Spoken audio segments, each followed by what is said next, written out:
Welcome to another edition of Pioneer Valley Life. I'm James Sullivan, your host. We're here in the studios of Easthampton's eMedia. That's in the Eastworks building. If you want to come around and see the studio sometime, feel free to do that. They'd like to see you and show you what is available to the local residents here in Easthampton and Southampton. So stop by sometime. But today we're here for Pioneer Valley Life. My guest today is Forrest McSweeney, who's from Chesterfield. And we're going to talk about a project that he has started called the Uplift project. And there's several unique aspects to it. Number one is that you're supporting, the aim of it is to support local small businesses in the country of Guyana. So first, you ought to tell people where Guyana is, because I was confused when I first heard it, so maybe you can tell them. Yes, so Guyana is a very small rural country on the northeast coast of South America. It's right in between Venezuela and Brazil, and 90% of it is covered by untouched virgin rainforest. It is a beautiful country, but it's very small and it's very poor. And it is more of a Caribbean country. As they identify, they speak English, and the cultures and traditions are a lot more Caribbean, but they're on the South American mainland. Okay. And I guess from what I've read a little bit about, there's a big discrepancy caused by the oil business in that the coast is well developed, but anywhere inland is very rural and very undeveloped. Yes, so 90% of the population of Guyana lives on the coastal plain, which is only 5% of the land. So the capital city and the surrounding towns, as you can say, the entire country's population is just under 1 million, is where 90% of the people live. Wow. And once you leave the coastal plain, there's only really 2 major roads that go through the country. So most of the country is made up of the Amazon jungle, and it's inhabited by the indigenous Amerindian and various other Arawak tribes. But this area is very disconnected from the economic boom that's taking place in the capital right now. Right. And what the Uplift project is trying to do is we're trying to reach out to these places and help the small business owners in these communities to grow, so we can connect them to the coast and the very fast growing economy that Guyana is experiencing right now. Yeah. So the, as you say, the Amazon is pretty rural. Hopefully it's not being destroyed very much in Guyana, but Guyana is so small that it has actually some of the largest areas of untouched rainforest. wow, that's great. It is great. So has it become somewhat of a tourist or a destination or a vacation destination? It isn't much of a tourist destination. I don't think we saw any other tourists in our time there. And in one of the villages that we stayed at, we talked to the village chief, and he said that they maybe get a couple dozen, maybe 100 or so tourists throughout an entire year. Wow. At most. So the country is, besides of some, there's a lot of eco lodges and bird watching and wildlife viewing places, but the tourism market itself for Guyana is very, very small. Yeah. So it's very specific. It's very specific, yes. It's all people wanting to see and explore just the vast, untouched natural beauty they have. And is that what drew your family there the first time you made the trip? So since I was very young, 3rd or 4th grade, my father had taken me all around Central and South America, visiting Ecuador, Guatemala. Guyana was the 3rd country he took me to. And they speak English, it was very easy to travel there, especially with me because I was very young. And we just fell in love with the jungle and with all the indigenous communities just dotted throughout the jungle, roughly connected by rivers, and just the way of life and how the cultures and the people and how beautiful it is there. And there was one village that we stayed at year after year called Oriella. And I went to school there for a little while. I had many friends my age. My father worked on some farming projects with people. But Guyana became the place we would go back and forth to every year. We went there 8 times up until I was about 12 years old. Right. So now you travel there on your own because of the project? Yes. So after me and my father stopped going to Guyana, we went to Africa. We went to the country of Senegal. And we would stay in Senegal each year. We would stay with a family that we had met, and they lived just outside the capital city. And one thing, the story that kind of sparked this idea for the Uplift project was each year we would stay with this family, and outside their home they had a small courtyard. And they would cook out there, they had their goats there, they had a small garden. And in the corner, every year there was a big pile of cinder blocks. And year after year we'd travel back and forth, and the big pile of construction material had never moved. And in the third year, my father asked him, he said, why is there just a pile of unused materials sitting in the corner of your yard? And our friend Mustafa explained that they had a cousin or a distant family member who lived in the country of the Gambia, which is a bordering country to Senegal. And economic times were tough there, and they were better in the part of Senegal they were living in. And they wanted their cousin to move from the Gambia to Senegal to live with them. Yeah. And so over the years, they had saved up enough money to buy the cinder blocks and enough money to buy the roofing material and enough money to buy the doors. And they were still short about $120 and they couldn't buy the cement to put all of it together. Yeah, yeah. So my father went with Mustafa to the market and spent about $120 and bought a couple bags of cement. And a year later, they sent us a photo of a new addition they had built on their house. Right. And their family member was able to move from a different country, get a place to live, stay with family, get a job. And the only reason why it wasn't happening right then is because they were just $120 short. Right, yeah. These people are the most hardworking people you'll ever meet. They're the most resourceful. They will build the house. They will do everything. It was just that small milestone of saving up that small amount of money that was able to transform someone's life. Right. And seeing that in many, many instances of that, that's just an example, one example I have, but while traveling, of people who make very little, a couple dollars a day, how far just like a small donation, a small amount of money can go in their life, and the ripple effects that, cement, all that was needed was the cement, and then the entire house could go up. Right. That was something that really stuck with me. Yeah. And that was one of the main inspirations to starting the Uplift project. Yeah. Yeah, and I've seen one of the subjects that we'll discuss is the microfinancing, and I've read about some of it in the past in other places in India and several places where they actually practice that, and it's interesting in that it seems as though the people who are in need don't make much money, can't get a loan. But it really doesn't take much money, and not many banks are going to touch them. It's going to be people like yourself encouraging. I know in your project, it seems you're encouraging people to donate to your project. Your project will then support through a grant people in Guyana. Mm-hmm. So you're not a bank. We are not a bank. Right. So the largest approaches to microfinancing, you may have heard of the Grameen Bank out of Bangladesh. Yeah. And there's many examples. They offer conventional banking services to people who typically wouldn't have access. Mm-hmm. And a lot of that is very low interest loans, because when you're giving a loan of $25 to someone, in order for a bank to do that and still keep their lights on, they have to charge extremely high interest rates. So people have found different ways, nonprofit organizations, to give small business owners like loans at a very low interest rate. Right. We are not doing that. What we are offering is grants. Mm-hmm. So a specific amount of money, we're starting with $500 US. Yeah. That is for a very clearly outlined purpose for a business owner to grow their business.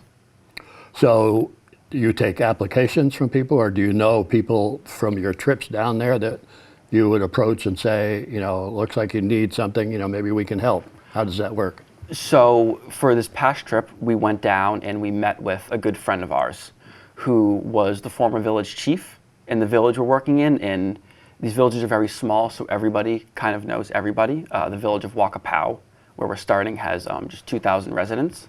And we work with him he helped us identify 10 small business owners or people who had previously had a small business and want to start it back up. Mm-hmm. So he helped us identify 10 people, and then we did a full video interview, which some of these interviews are available on YouTube. What it is that's going on here, what you do?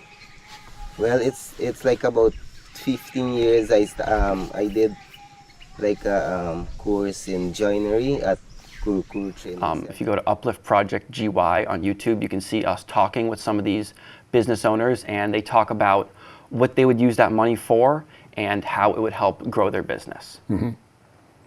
So it's, you're somewhat unique in this, in that you're a nonprofit, you're an entrepreneur yourself, and so you're supporting entrepreneurs in another country. That it's something that you might need $5,000 for up here. Maybe they only need a couple hundred down there.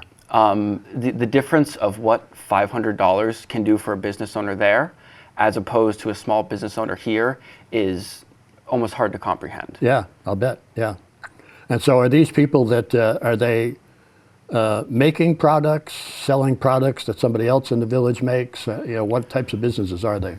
So to start, we identified 10 individuals with small businesses, and it's kind of a wide variety of things. There are a few people have small shops called snackettes.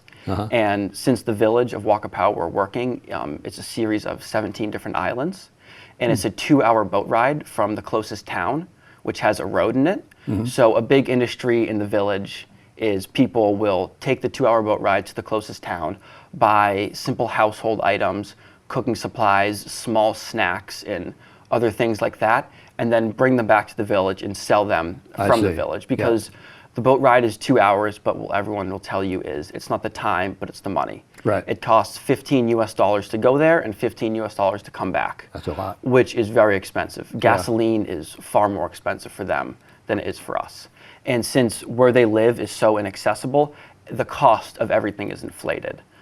So one of the very common industries there is people go to the village, go to the town where they can get stuff for cheaper, bring it back and sell it out of a small shop in their house. Right. So some of those people are looking for, there's one woman named Donella John, and she has 3 children, and she has a small shop that sells snacks out of her house. And she used to raise chickens, and she would butcher the chickens and freeze the meat and sell it to people in the village and sell it to the local school, since the school has a meals program where they buy up 20 pounds a day from people in the community and feed it to the children for free. And since Wakapau Village is entirely off the power grid, her freezer was powered by a battery and a solar panel, but recently the battery broke. And since the battery isn't working well for her freezer, she had to give away or sell all of her chickens, and she had to completely shut down that part of her business, which was selling chickens as well as selling ice and some other frozen things. And if we can help her get a battery, which is about $250, like a nice battery for her freezer, it would allow her to restart that entire portion of her business. And she was explaining to us how her oldest daughter is going to secondary school, which isn't a super common thing as it costs a little bit more money. And she was looking to pay her daughter to go to school because she has to take her kids about an hour on a boat every single morning and afternoon to bring them there and back, and how her daughter someday wants to be a pilot. And she was telling us how she's very bright and they're very hopeful for her, and how this money would help the children with their education and help them restart that business back up. And a one-time grant of $500 for a freezer, and she wanted to buy some more inventory and some things to upgrade her store, that would then generate her much more money than that in the future. Right. So have you made any grants yet? So our first trip we took was in February, where we identified 10 business owners. And since we've came back, we've raised enough money to give a grant to 6 different business owners, and we will be going back in mid-June. Oh, good. So then, she'll get a battery. She'll get a battery. And another woman will get a sewing machine, and another woman will get a big grating machine to process cassava into flour. And another woman will get a new roof to put on her shop. And someone else will get there's a carpenter asking for better power tools and more lumber. His story is interesting because there's something called a poverty trap, which is when you make below a certain amount, you can't really break out of that cycle until you get a larger sum of money. And he's a carpenter, or a joinery, and he makes small things like bed frames and cabinets and tables and chairs. But when he buys the materials to make the product, he has to wait until that product sells to get enough money to buy more materials for the next product. So once he makes something, he has to wait until it sells until he can start making another thing. He's asking for money just to buy lumber, so he can make multiple products and then wait for those to sell instead of having to just live Yeah. sale to sale in order to buy more lumber, Right. he could actually get ahead of that and potentially pull himself out of this poverty cycle that's making it very difficult. Right, yeah. So that he's going to sell products more frequently. He's going to 'cause he sell has products them in more inventory, frequently. yeah, Exactly. yeah. He's not going to have to wait until the previous product sold. Right. So does he has to, like most of these people that you have described, they, like you said, they have to travel a distance by boat to get whatever they're going to resell or, Yes. or make into what, so a product that they're going to A sell. large part of it is that. Yeah. They don't produce a lot in this village. There's some subsistence farming, Yeah. and there's some fruit farming, which is exported to the larger village and consumed in that village. But most Yeah. stuff has to be purchased at it's a town called Charity, which is 2 hours away. In order to get from the town of Charity to the capital, where the port is and everything is, it's like maybe a 12-hour journey of taking 2 buses, 2 taxis, and then 2 more boat rides just to get back to the Just to get capital there, city. yeah. So the cost of everything is inflated so much because there isn't a great supply chain going from the capital to this very small village. So each step along the way, someone from the capital buys something, brings it 2 hours up the road, sells it, Yeah. someone goes and Yeah, buys it, yeah. and by the time you get to the village, the price is inflated so much. Right. And so some people will go all the way to the capital and buy goods and bring them back, but just the cost of transportation, and no one has vehicles, Yeah. and everything just costs so much more for Right, them, right. and they make unbelievably less. Yeah. So it sounds like, there's no way, based on the income of the people, that they're selling products that are high priced. No, know. the products at most will be $25 US, and that would be for a very expensive bottle of perfume that someone would buy for a Yeah, holiday. yeah. Most products, I remember I bought a razor to shave, and it was about 15 cents. Uh-huh. So the But actual somebody made money on that 15 cents. somebody made money on that. So you have to think that the percentage that they're making of each transaction is so unbelievably low Yeah. that they'll never be able to grow enough to actually get their own boat to make it cheaper to buy the goods. Right, They're yeah. they're very much stuck. Yeah. So what percentage of the population is involved in having a product to sell to everybody else? You know what I mean? So when you walk around the village, it's very surprising the amount of households you see that have their own little snack shop on the side, and it's something that they will just run while they're home Yeah.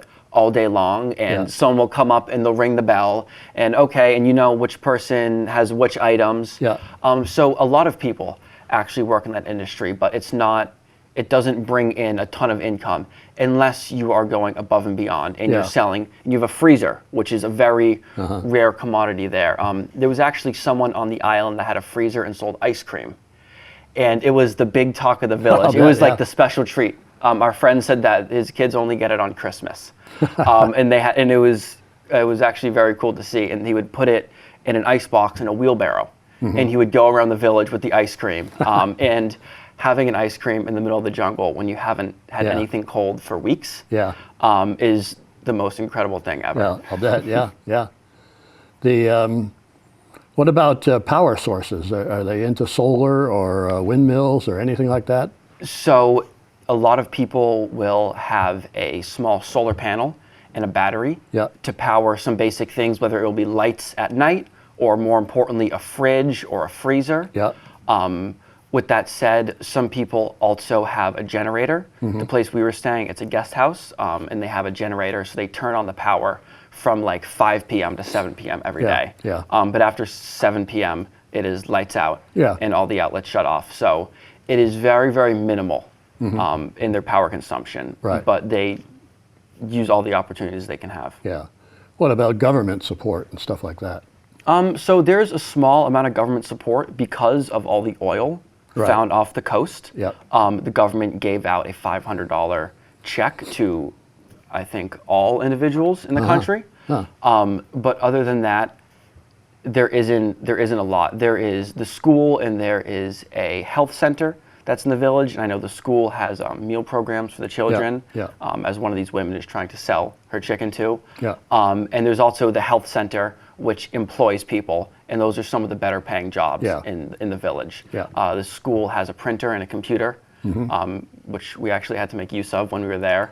We had to get a document printed out, and Yeah. we had to send someone a message who worked at the school, and they had to type it up on the computer and print it out, and then bring it to us rolled up in a little plastic bag by Dugout Canoe. And it arrived 10 hours later, Yeah. but it was done perfectly, and it was interesting experience. Yeah, yeah. You know, as we sit here in the Pioneer Valley, it's amazing to think, you know, so the story you're telling is of some place which is vastly different. And there are many places in the world like that. Obviously, you're lucky to have gotten to some of them. Usually in my travels, I'm going to big cities or countries that are pretty well off. And, but how did you get the idea to do this? Well, the main idea of giving people the opportunity to help themselves Yeah. and using the resourcefulness and hardworkingness was born from traveling Yeah. with my father Yeah. and seeing how resourceful and hardworking all these people are. And the example I told you earlier with the cement, Yeah. all they needed was the cement to put Yeah. together the house. It was seeing that idea and then seeing other nonprofits in this area, places I've worked with, people I know, and how much community support Yeah. will come behind something if you can show people. Right. Especially in this area, people are beyond charitable, and the nonprofits I've seen, when they show the world the cause they're doing, Yeah.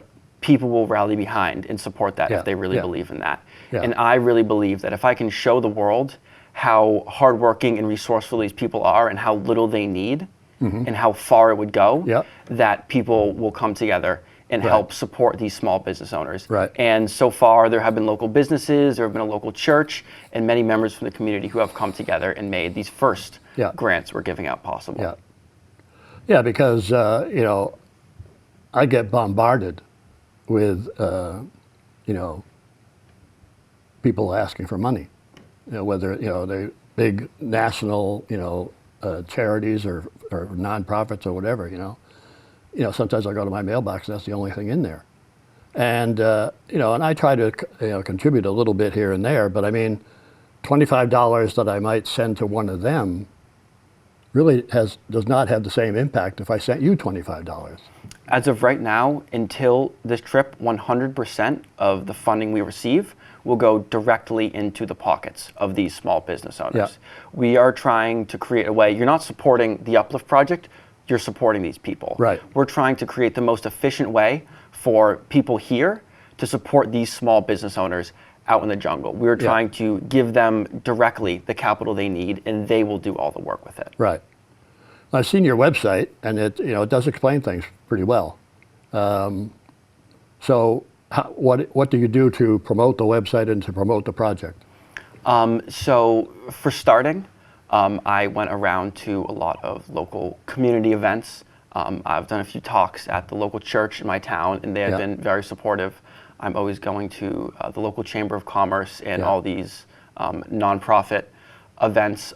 We have launched our social media Yeah. on Instagram at Uplift Project GY, and we're really trying to showcase the individuals we support and how we support them. And we're putting that out into the world and doing interviews and talking Yeah, with people yeah. like you and the Gazette and local newspapers. Yeah.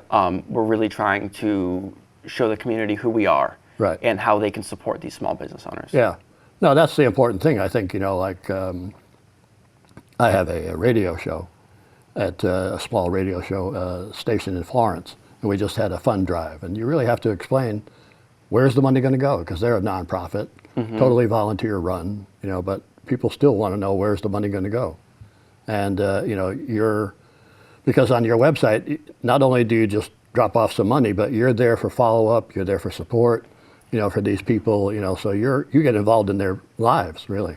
Yes, so we try and be quite hands-off, Mm-hmm. at least as much as we can, because the last thing we want to do is tell someone that we know how to do what they're doing Yeah, better yeah. than them when Yeah. I'm sitting here in my comfy chair in Easthampton and they're paddling a canoe through Right. the Amazon. Yeah. But we do have guidelines in place and some parameters on spending the money on business expenditures Mm-hmm. that we sit down with them, we discuss what they want to use to grow their business, Yeah. and we write it up into a form and we sign off on it and they sign off on it. And they then follow up with us with receipts and photographs of the items they've purchased as well as giving us more up-to-date information on how it's impacted their business and their lives.